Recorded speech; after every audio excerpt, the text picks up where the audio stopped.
So I guess first we should introduce ourselves. I'm Nikki Pirch. I am the art director at KU Libraries. And I'm Kelly Spavin Silvermans. I'm the events and donor relations coordinator at the libraries. We were so excited to do our first book with you, the final revival of Opal and Nev.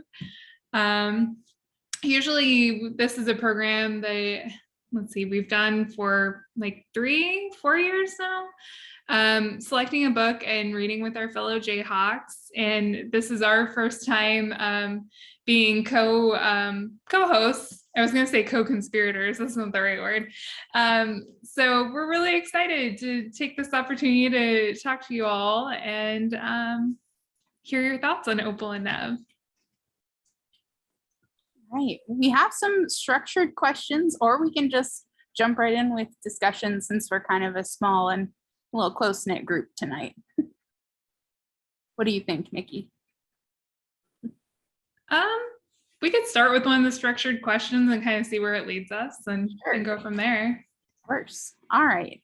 So at the beginning of the book, we kind of are immediately introduced to the journalist, S. Sunny Curtis. And she kind of just tells us a little bit of like a preamble, essentially. So why do you think that the author chose to reveal Sunny's ties to the protagonist so early in the book? And what did that do for you as the reader?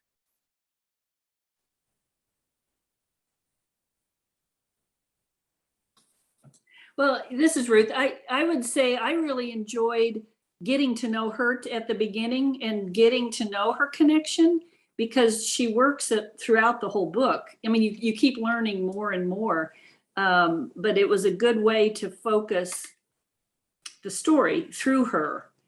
And it was interesting as she, what I really liked about the book as she's telling the story is the fact that some of the people in the book are obviously part of the, I mean, they're fiction and she's making them up, but a whole lot of the people in the book are real. And I'm old enough to know a lot of those older people. And so then I would get interested in, well, maybe these other people are real too. And I just hadn't heard of them. So the way she wove all that together, but Sunny telling that story through her, I really enjoyed this book. It was a good one. I enjoyed it. Yeah, I totally agree with you, Ruth, that it's, it was a interesting way to start out the book, but I don't think the book would have been as impactful if she didn't reveal her ties to everyone so soon in the book. And I don't think it would have been received as well if it was like an aha moment at the end of like, oh, by the way, she's related to everyone. Right. So I totally agree that it definitely helped shape the book and help you with the characters and everything. I think as readers, it almost kind of created more of a relationship with us. Like we kind of realized that she's not just in it to sell books or for, to win awards or anything like that. She's actually invested in the story and kind of unfolding it with us. I think I'm of the generation that still believes in the integrity of journalism and journalists. It gave a credibility for her job, for her passion to investigate this and follow through on this and make the connections for me. I think it's, instead of a fictional, I got some kind of a, maybe there's some truth to this. So keep reading and find out what that is.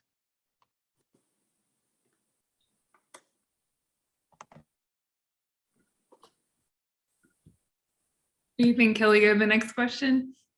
Yeah, I think that's good. Okay. So let's talk a little bit about Opal and Nev's childhood. And so they had very different experiences. Opal grew up in Detroit. Nev grew up in Birmingham, England. They had different parental units.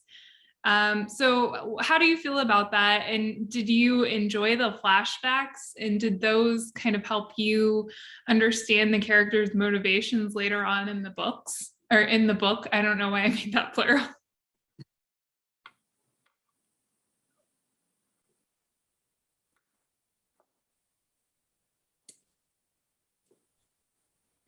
I think the background presented some very interesting facts, how these people were related, but more importantly, what their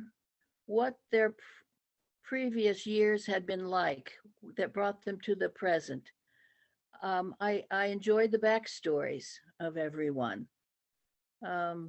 It fleshed out the book and the characters for me, and the just the storyline. What's going on? Oh, that's why it's going on. I got a little bit here, got a little bit there, and it propelled me to continue to finish to the end. I need to know how she's wrapping this all up. Why is she doing this at the beginning? Where's her motivation? And please reward me at the end, because I'm going to go there. I'm going to read the entire novel. So let's see what she's got. Absolutely. I agree with that. I think also kind of diving into the backstory of some of the characters really helps us relate to them too. Just like Sunny kind of creates that credibility for herself as a journalist. She's kind of creating like relational points for us, kind of with the backstories, so we can connect to the characters and their kind of lived experience. I think the thing that really stood out to me was just the stark contrast of Opal, grew up in Detroit. Her family was poor. There weren't many opportunities for her. And then you look at Nev, and his family was what I would consider middle class. Like they owned a chip shop and like several different ones across England.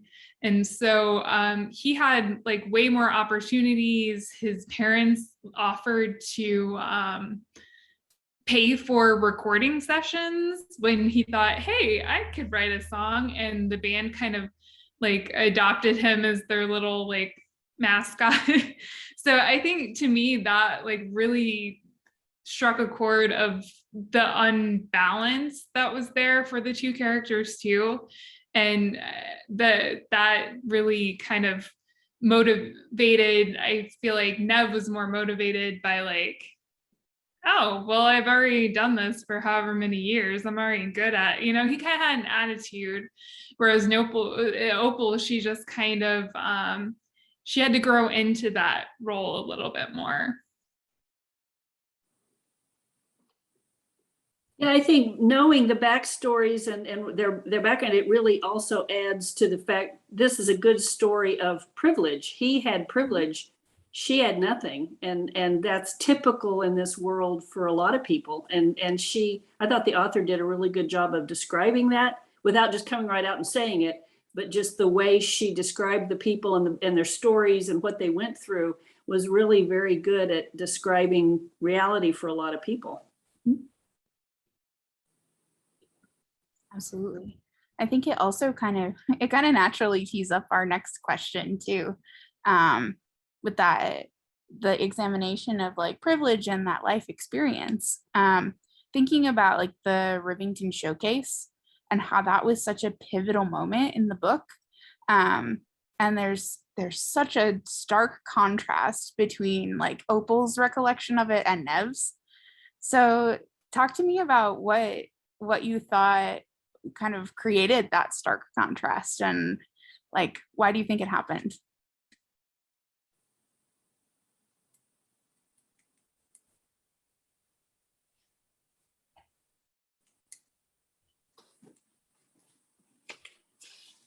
Well,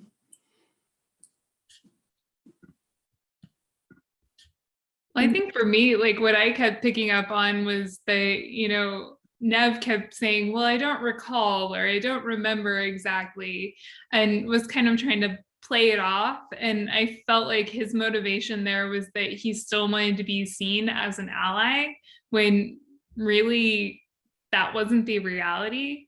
I mean, he was just kind of caught in the middle of everything and acted to help his friend. But, you know, in the end, was he really an ally, or was he just acting to save himself, save his career, save his friend?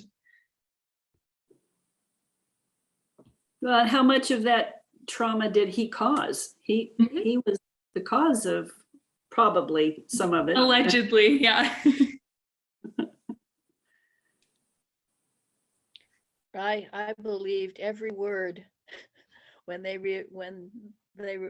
revealed that he had been the instigator and said, just keep going. And I thought, it really made me think about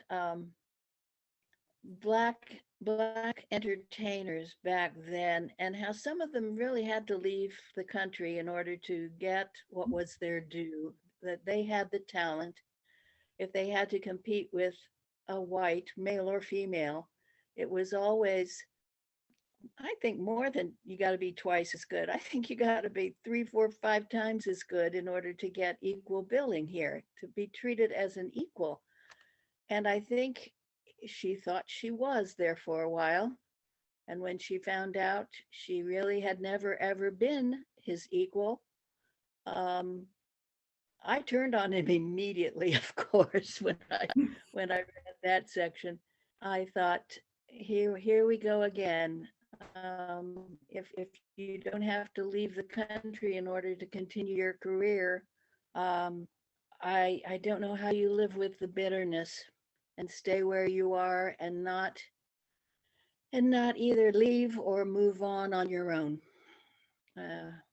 Unfortunately, trust, when it's broken, it's broken completely.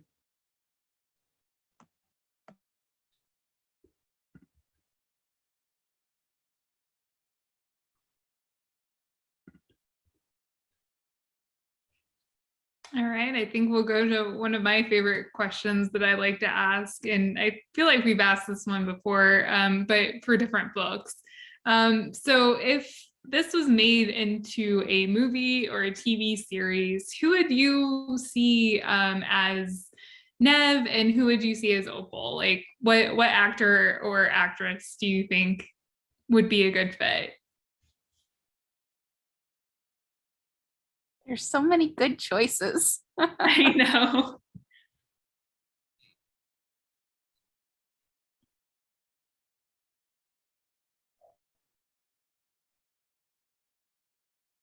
I can throw out an idea if you guys want. I definitely see someone like for Nev, maybe Eddie Redmayne, who is Newt Scamander in the Fantastic Beasts. I think that's like the most recognizable role he's had. Or I could see like Andrew Garfield, or Regina King. Yes, we love that. I could also see Rupert Grint. He was Ron in the Harry Potter series, because I was going with the red hair, you know, not that an actor couldn't dye their hair, but I was just kind of thinking along those lines for Nev. I love Patricia's idea of Regina King. Great choice. Yes. I would also love like a Janelle Monáe. I don't know if anyone else knows who they are. They're a wonderfully talented singer, songwriter, and actor. I think they'd be really great as Opal too. And they're from Kansas City. They are.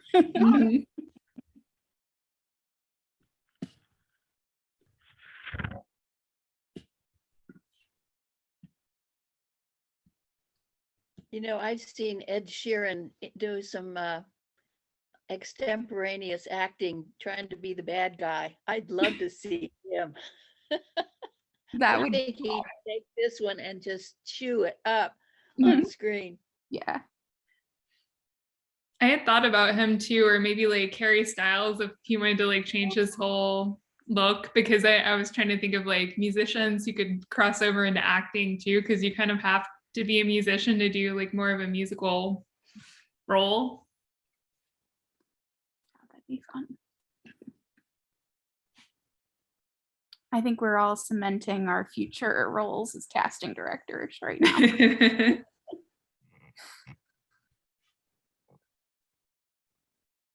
Awesome. All right, you want me to move to the next one, Nikki? Yeah, sure. Okay. So kind of turning back toward the serious a little bit. Let's talk a little bit about the final concert. What did you think about the events that happened and how Opal and Nev each responded to it?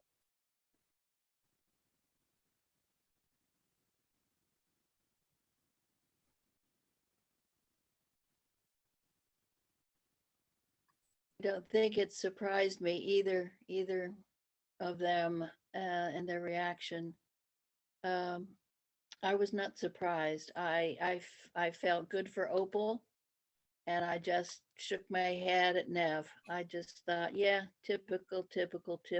Okay, go ahead, keep going, deny any culpability. And I thought, Opal, just rage, just go for it. What else can you do? Yeah, I think it was their true colors coming out. It was just a continuation of who they are, but it was really them, and it showed them. Yep.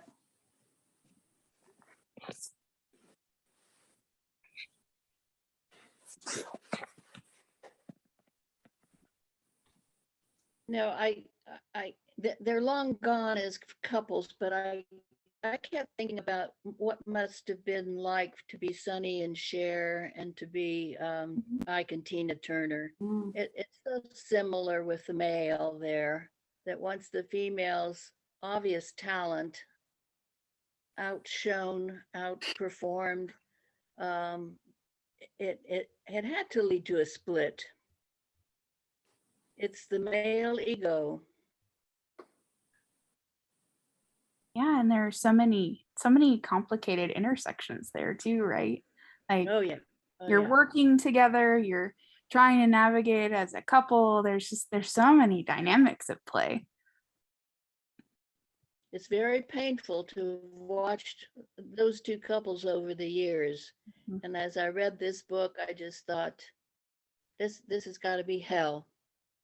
If you knew everything, if they were both very truthful with each other, it had to have been hell to live this life for both of them. Well, I wonder if that's the way it is with many musicians. I mean, they have to me, an extraordinary life, because if, they're going from town to town, gig to gig, and what's home base and where's their family life? It's non-existent.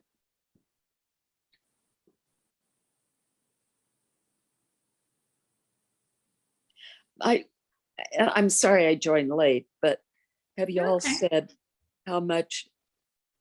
I don't know if I loved the book. I read it. I was very frustrated. I was more than disturbed about that whole scenario with I can't remember the venue that, and I was so mad at Opal that I wanted to just throw the book away. I couldn't believe an adult acting that way.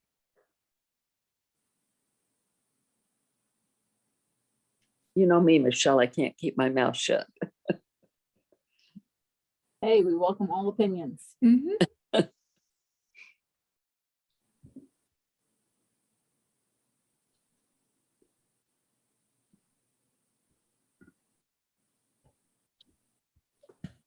Does anybody else have any feelings about the book they want to share, just in general?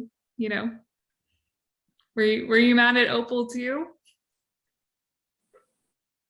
Well, I have sort of an inside look at musicians. My husband's been in the radio business, and my cousin's married to a very famous swing performer in New York.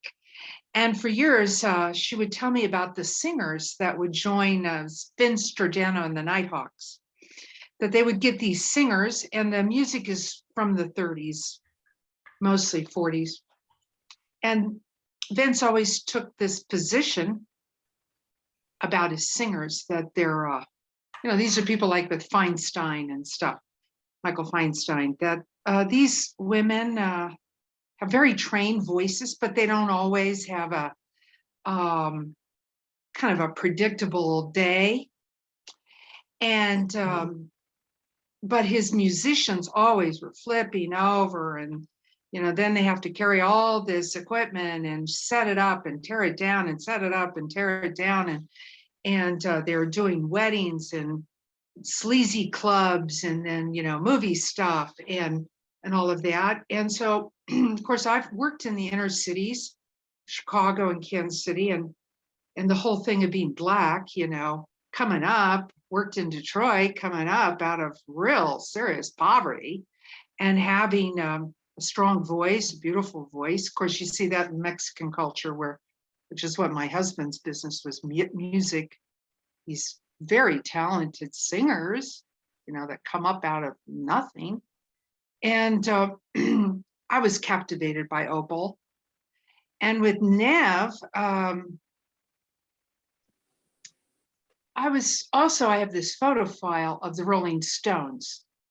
And I was looking through the Rolling Stones pictures, which was white, real white, kind of rock and roll, when Billy Preston came into their circle.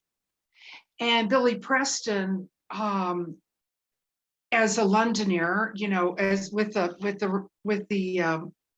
Mick Jagger and all those guys, they weren't quite sure how they were gonna, warm up to Billy Preston until he began to play, and the playing, just when you're a musician, well, that's what it is. It's about music. Mm-hmm. So for me, the characters have this cool existence based on music. And I thought the story was kind of clever. Yeah.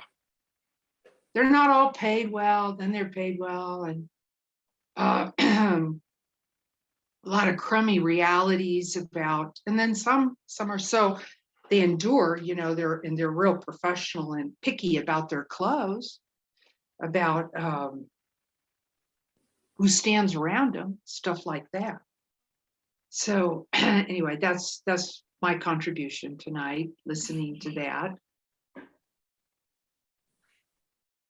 You make an interesting point about, Billy Preston. I mean, I always kind of defaulted to him, or now I'm blanking on the name, but Give Me Shelter, the song by the Rolling Stones, their collaborator, I want to say her name's Nia, but I don't know if that's right. But she outshone Mick Jagger in Give Me Shelter, but I don't even know her name, so it I kept thinking about, while I was reading this story and kind of connecting it and saying yeah, this could be a real life story, because it's based so heavily in musical culture, and especially in the 60s and 70s.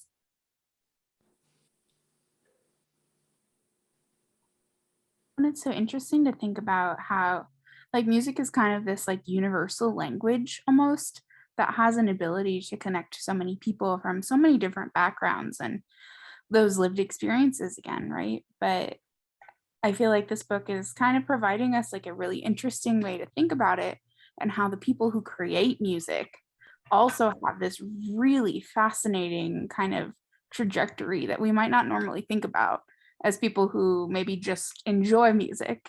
The life of a musician is a really complicated thing, especially if you take it on as a full-time, professional situation. But at one point in my life, that's what I thought I wanted to do. So it's just kind of interesting kind of comparing and contrasting all those different ideas against each other.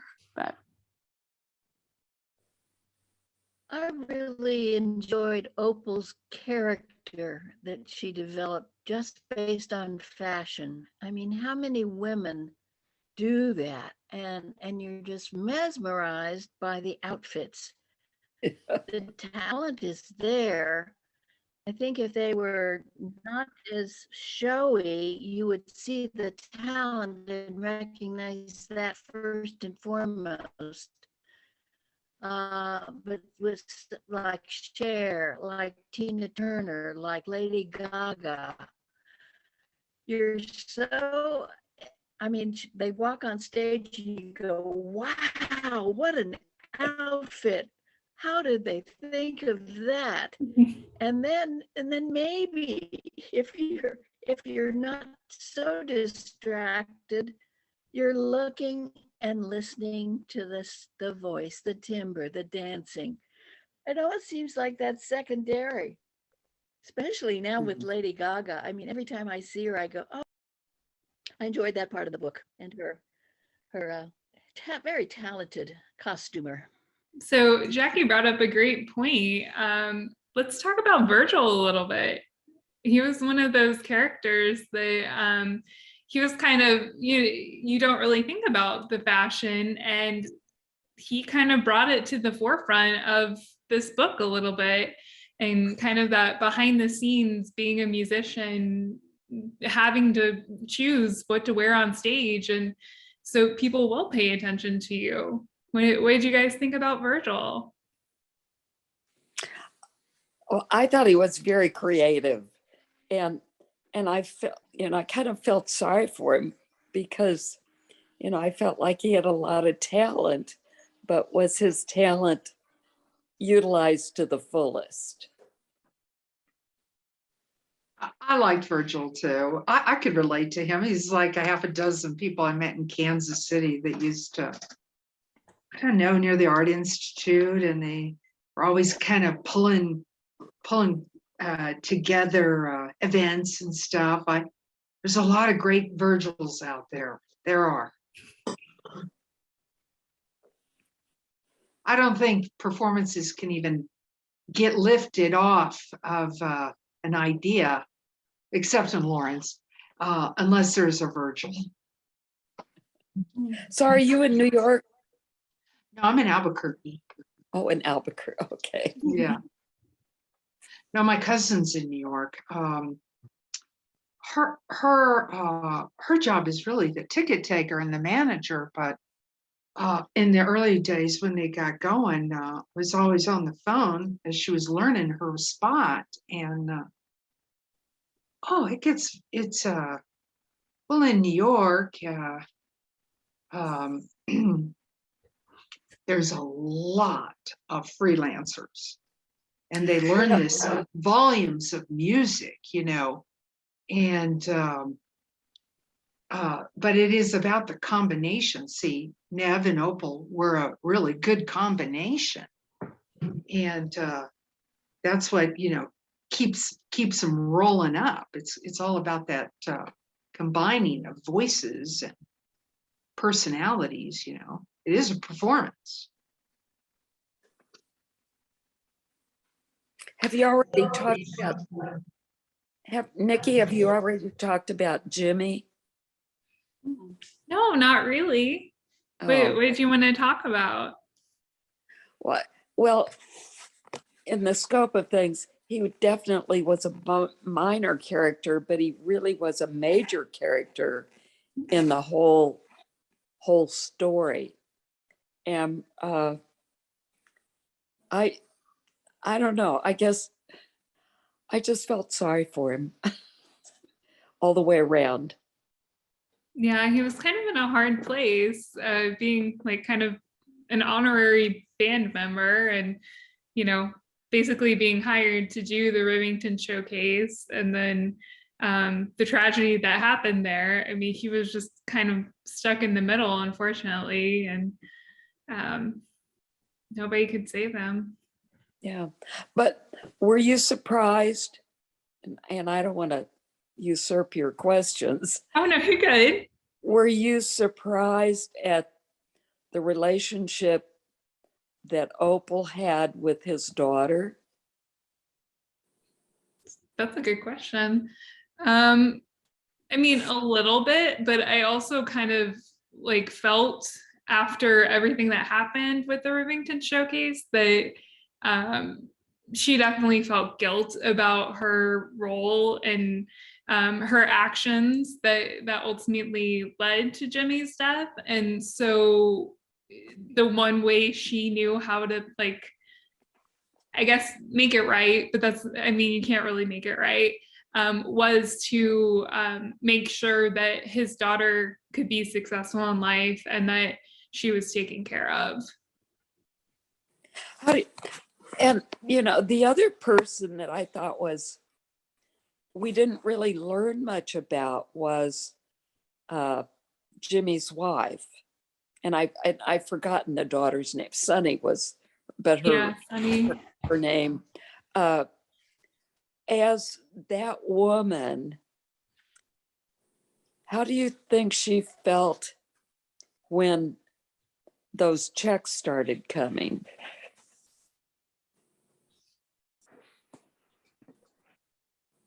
I mean, I kind of felt like maybe she felt like she was owed something, but at the same time, like, I don't know that she really wanted to accept the money. But like you said, we didn't really learn a whole lot about her and her character to kind of know how exactly she did feel. But I mean, ultimately, she did take the money. She used it for Sunny's education. And I guess she was, you know, at least satisfied that she was able to provide that for her daughter. Well, why do you think the author didn't give us more about her life?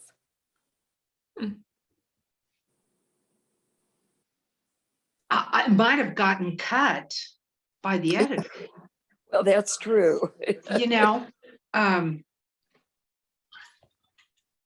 that's what happens. I mean, I guess you could kind of look at it too as, you know, Sunny is the editor or the writer of this book.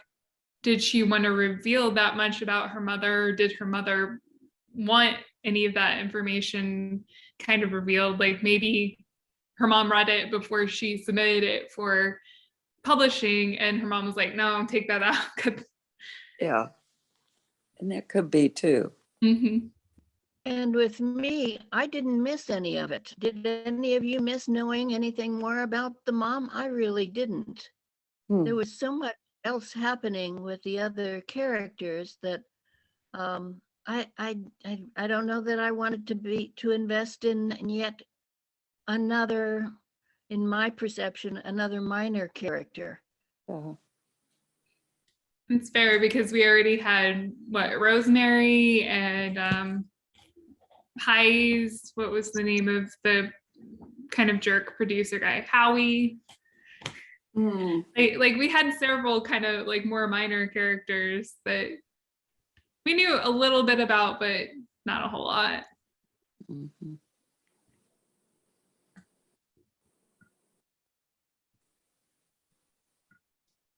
So let's talk a little bit about the author's tactic of weaving it. We kind of touched on this a little bit, but like weaving in real life people, real life events. Some of the ones that come to mind would be like references to Watergate, the Civil Rights Movement, you know, talking that like Andy Warhol was at a party that Opal went to.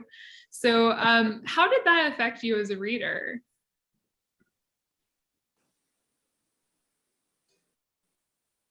I really place a lot of emphasis on place within a book. And it just reinforces for me, because I've lived through these times, these people, these major events. It just reinforces for me, I'm in that time frame. She has locked me in by saying, so and so was involved, and this occurred, and I went, yep, I know what it was like. I know exactly what that time was. National temperature, my own, how I felt about all of these things happening and all these people. It just reinforced for me a deep, deep connection with the time and the place, specifically the place.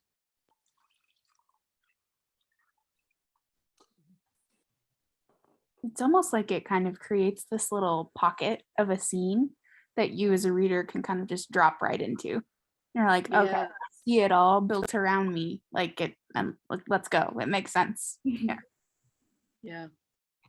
And I even felt that as a younger reader. I obviously did not live through the 60s or 70s, but I feel like a strong connection to them anyway. But I still kind of, it felt authentically in that time period for me. That's encouraging to hear that it made it real for you too. I love that.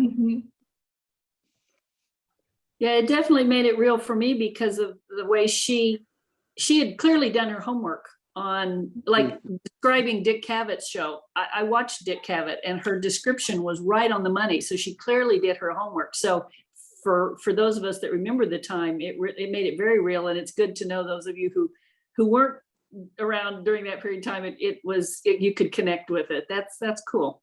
I think that was one of the reasons we ended up picking this book, wasn't it, Nikki? As the two of us are both kind of born in the wrong decade kind of people. So Yeah, I was curious as to how you came up with this book. I mean, this wasn't on anybody's radar screen as far as I know. None of my friends have ever heard of it. I don't know. There was just like one day I was looking around in the corners of the internet and this just kind of popped up. And I was like reading the description and thought, well, this sounds like a fun one to read with everybody. I know. I think you said music duo like 60s, 70s, and I was like, I'm in. I'm like, well, that's interesting when you say fun, because to me it wasn't a fun read. I mean, there were a lot of serious parts in there and a lot of heartbreak. And yeah, I don't know, I may have to go back and read it, because right now I would say it's not in my top 20. But maybe if I read it again, it would be. I don't know. And I have to admit, it's been a while since I read it. Didn't you love Virgil though? Didn't he kind of bring you out of the doldrums of this terribly difficult life that these two people lived, and then Virgil comes in and does his thing, and it's like, oh wow, I love it. And then with the flag, you go, of course it's Virgil who's doing this. Why not? I like we're examining the life of being Black right now in America. And I thought it was apropos for y'all to choose that, especially in Kansas City vicinity. We all know the impact of music and the ability to, be a part of a music colony of African American, and the time period was just juicy, and glamorous and sexy and violent also. But I thought it was an appropriate contrast to all the rioting and the upsetting confrontations with cops and cars and that whole thing. In Albuquerque, we're probably carded like 4 times a day. It's a drag. And I went back to Kansas, and that's not happening, So for me, the whole more free spirit, but the kind of harshness nightlife. I thought it was a good pick. And the recording, the audio version was excellent. They're not always good. Like I'm the one that's been kind of complaining about the KU Common book, the botany book. I don't think that's read well at all. I think it's the book itself is very whimsical and beautiful, and gives us a long scope of what's going on in certain Native American botany circles. But as far as an audio book, I thought the Opal and Nev, oddly enough, was really a good listen. That's I've actually, heard that from several yeah. folks. Yeah, I've heard other people on this statement say that. Yeah. I was gonna say that's a perfect segue into kind of our last like formal question, which is talking about like the benefits of maybe listening to the book and the benefits of maybe reading it. So I'd love to hear, I know Patricia, you listened to it. I'd love to hear kind of what other people think. If you listened to it, if you read it,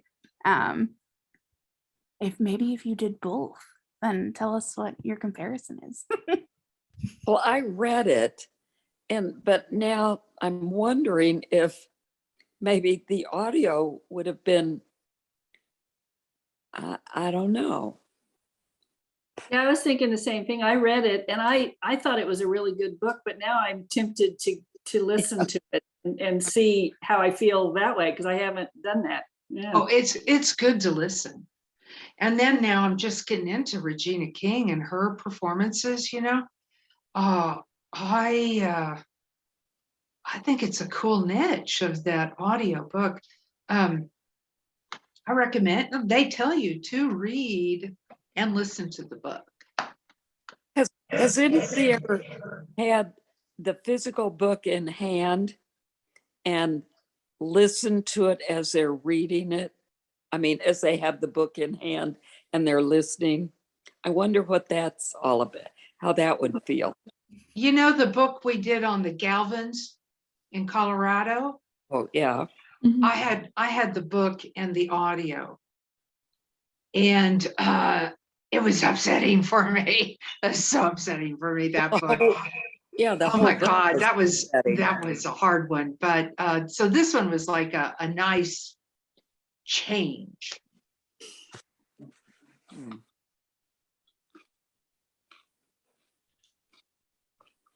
Now I feel like I need to read the audio or read and use the audio book for this next pick, whatever we pick. Well, I'm currently reading the Lincoln Highway. Don't pick that. Okay, we'll check that one off our list right now. It's very interesting, but oh my gosh, it's got a lot in it, you know, and it's about this thick. And anyway, you might want to read it, but I don't think I want to discuss it. Except I have to discuss it in another book club. We certainly appreciate you guys all joining us tonight. We know with the holidays coming up, it's a busy time for everyone, which is indicative of the small group we have tonight. But we certainly appreciate you guys taking the time out of your evenings and discussing this book with us. And hope we have more people joining us next time. But it's great to talk with you all tonight. And if you have any last thoughts, Nikki or Kelly or any of the peanut gallery in here, let us know. A question. Yeah. Bye, Patricia. Oh, I couldn't tell if it was a question or if it was saying bye. Perfect. I guess she was going away.